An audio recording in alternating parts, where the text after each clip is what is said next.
ఓం శ్రీ గణేశాయ నమః. శ్రీ గణేశ పురాణం 92వ అధ్యాయము. అనంతరం బ్రహ్మ ఇలా అన్నాడు: ఓ వ్యాసమునీంద్ర, ఈ విధంగా సృష్టించబడిన చరాచర జగత్తులోని వారందరూ దేవదేవుడైనట్టి గజాననునికి స్తోత్రం చేసి తిరిగి ఆ గణాధ్యక్షునితో ఇలా అన్నారు: ఓ దేవా, మేమిప్పుడు ధన్యులమైనాము. మీ సందర్శన భాగ్యం చేత మా నేత్రములు పావనమైనాయి.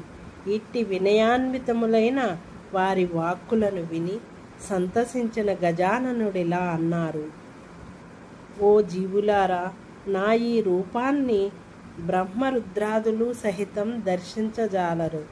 నిర్గుణ స్వరూపుడనైన నేను మీ అందుగల వాత్సల్యం చేతనే నా ఈ సగుణమూర్తిని దర్శింపచేశాను. మీ ఈ స్థుతికి సంతసించి వరములీయవచ్చాను. మీరు మీ ఇచ్ఛానుసారం వరాలను కోరుకోండి. అప్పుడు ఓ వ్యాసమునీంద్ర, వారంతా తమకు కావలసిన వరాలను కోరుకున్నారు. అసంఖ్యాకములైన ఆ వరాలను వర్ణించటం నా తరము కాదు. ఆ వరాలన్నీ అనుగ్రహించి గజాననుడిలా అన్నాడు: నాకు అత్యంత ప్రీతిపాత్రమైన ఈ స్తోత్రాన్ని త్రిసంధ్యలలోనూ పఠించినవాడు పుత్రవంతుడు, ఆయురారోగ్య ఐశ్వర్యవంతుడు కాగలడు. కీర్తి జయము రెండూ సంప్రాప్తమవుతాయి. వాంఛితార్థములన్నీ పొంది అంత్యమున మోక్షాన్ని కూడా పొందగలడు. త్రిసంధ్యలలోనూ ఈ స్తోత్రాన్ని ముమ్మారు భక్తితో పఠిస్తే సర్వకార్యాలు సిద్ధిస్తాయి. 8 రోజుల పాటు రోజు 8 సార్లు పఠించి చతుర్థి తిథి యందు కూడా 8 సార్లు పఠిస్తే అష్టసిద్ధులు కలుగుతాయి.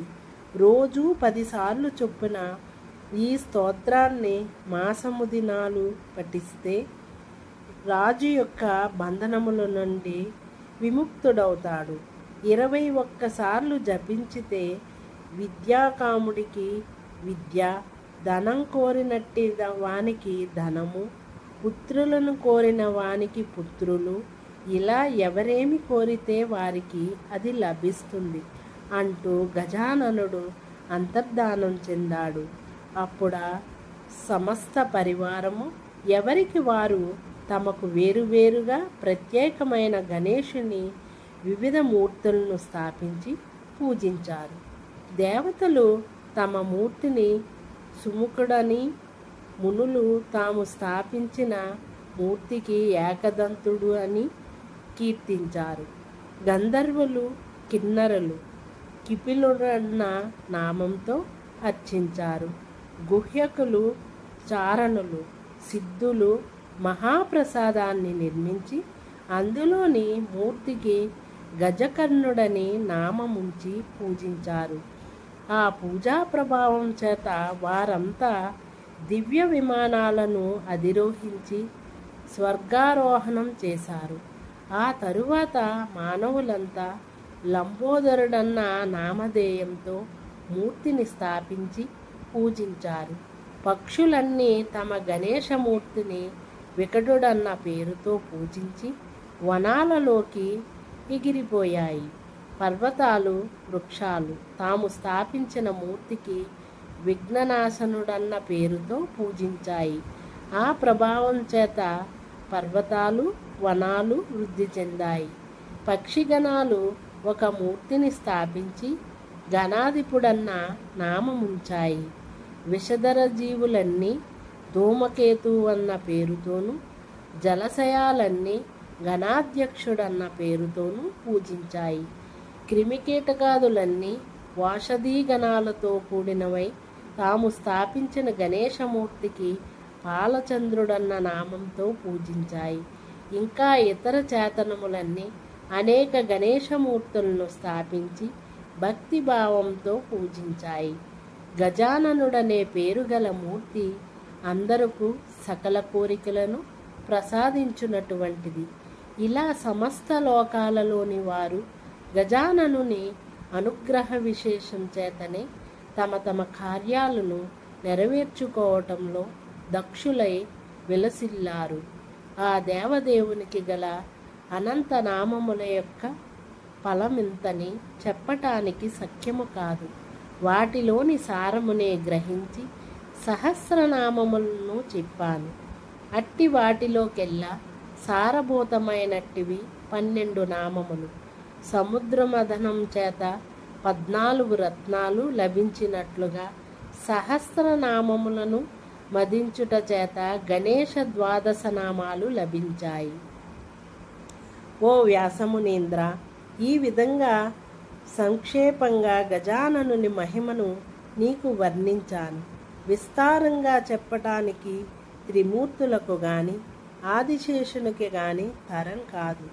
ఇక ఇతరులు ఎంతటివారు? అందుచేత సర్వకార్యములయందు గజాననుడు తప్పక పూజించి తగినట్టి మహానీయుడు. ఎవరు ఆ దేవదేవుని పూజించక అలక్ష్యం చేస్తారో అట్టి దురాత్ములకెన్నడూ కార్యసిద్ధి కలుగనేరదు. అప్పుడు వ్యాసమునీంద్రుడిలా ప్రార్థించాడు. ఓ చతురానన, ఆ ప్రసిద్ధమైనట్టి అనంత ఫలప్రదములైనట్టి 12 నామాలను చెప్పు. వేటిని పఠించటం వల్ల వినటం వల్ల నిర్విఘ్నతను సులభంగా పొందగలరు అనగానే బ్రహ్మ ఇలా అన్నాడు. 1 సుముఖుడు, 2 ఏకదంతుడు, 3 కపిలుడు, 4 గజకర్ణుడు, 5 లంబోదరుడు, 6 వికటుడు, 7 విఘ్ననాశనుడు, 8 ఘనాధిపుడు, 9 ధూమ్రకేతుడు, 10 గణాధ్యక్షుడు, 11 పాలచంద్రుడు, 12 గజాననుడు. ఈ 12 విశేష ప్రభావం గల గణేశుని 12 నామాలు. ఈ నామాలను విన్నా పఠించిన విద్యారంభంలోను, కార్యప్రవేశంలోను, ప్రయాణ సమయంలోను, సంగ్రామ సమయంలోను, ఆపత్సమయాలలోను దీనిని విన్నా పఠించిన విఘ్నములన్నీ సమూలంగా నశిస్తాయి. తెల్లని వస్త్రమును ధరించి చంద్రుని వర్ణముతో కూడినట్టి వాడు 4 చేతులు కలిగిన అనుగ్రహమూర్తిగా ఆ దేవదేవుని ధ్యానిస్తే సకల విఘ్నములను హరిస్తాడు. 1,000,000 యజ్ఞముల ఫలం కానీ, 1,000,000 వ్రతాచరణ వల్ల కలిగిన ఫలం కానీ, తపస్సు కానీ ఇందులో 100వ వంతు ఫలాన్ని కూడా ఇవ్వలేవు. ఉదయాన్నే ఈ నామములను ఎవరు శ్రద్ధతో పఠిస్తారో అట్టి వారికెన్నడూ కార్య విఘ్నములు కలుగువు. అట్టి వారి యొక్క సకల కార్యములు సిద్ధిస్తాయి. అట్టి వారిని దర్శించినంతనే లోకాలన్నీ పవిత్రమవుతాయి. అందుచేతనే ఓ వ్యాసమునీంద్ర, సౌర, శైవ, శాక్త, వైష్ణవ సాంప్రదాయకులంతా ఈ గణేశ 12 నామాలను ఉచ్చరించి ఆ తరువాతనే తమ స్వకర్మలను నిర్వర్తిస్తున్నారు. ఈ పవిత్ర నామోచ్చరణ వలన కార్యసిద్ధి తప్పక కలుగుతుంది. ఓ వ్యాసమునీంద్ర, ఈ విధంగా 12 నామముల మహిమను నీకు పూర్తిగా వివరించాను. పావనుడైన గణేశుని ఉపాసించుట వల్ల కలిగే ఫలితాన్ని నాకు వీలైనంత మేర వర్ణించాను. ఈ గణేశోపాసన యొక్క అంత్యము గురించి సాక్షాత్ శ్రీ మహావిష్ణువు కూడా ఎరుగజాలడు అంటూ ముగించాడు. అప్పుడు భృగు మహర్షి సోమకాంత మహారాజుతో ఇలా అన్నాడు. ఓ సోమకాంత మహారాజా, ఈ విధంగా గజానను యొక్క అద్భుతమైన అనంత మహిమలనన్నిటినీ నీకు సోదాహరణపూర్వకంగా వివరించాను. దీన్ని గతంలో చతురాశ్యుడైన బ్రహ్మ వ్యాసమను మునీంద్రునికి ఉపదేశించాడు. అలా ఈ గణేశ పురాణాన్ని శ్రద్ధతో ఆలకించినట్టి సోమకాంత మహారాజు యొక్క పూర్వజన్మ తాలూకు దుష్కర్మ యావత్తు నశించి అతడికి శరీర స్వస్థతను చేకూర్చింది. అప్పుడు సూత మహర్షి సైనకాది మహర్షులతో ఇలా అన్నాడు. ఓ మహర్షులారా, గణేశుని ఉపాసనాఖండమును యావత్తు నానావిధ ఆఖ్యానాలతో వర్ణించి చెప్పాను. నా గురుదేవుడైన వేదవ్యాసునికి బ్రహ్మ ఏ విధంగా ఉపదేశించాడో అలాగే యావత్ వృత్తాంతాన్ని మీకు వివరించాను.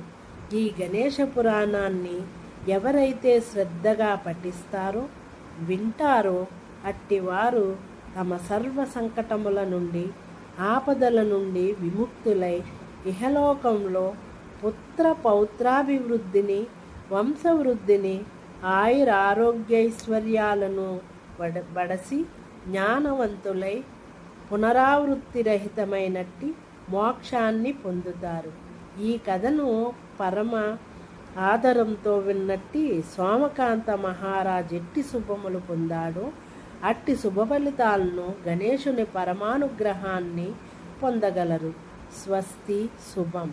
ఇది శ్రీ గణేశ పురాణం ఉపాసనాఖండములోని బ్రహ్మవ్యాస సోమకాంత వాదరూపమైన గజానన మహిమ నిరూపణం అనే 92వ అధ్యాయం సంపూర్ణం.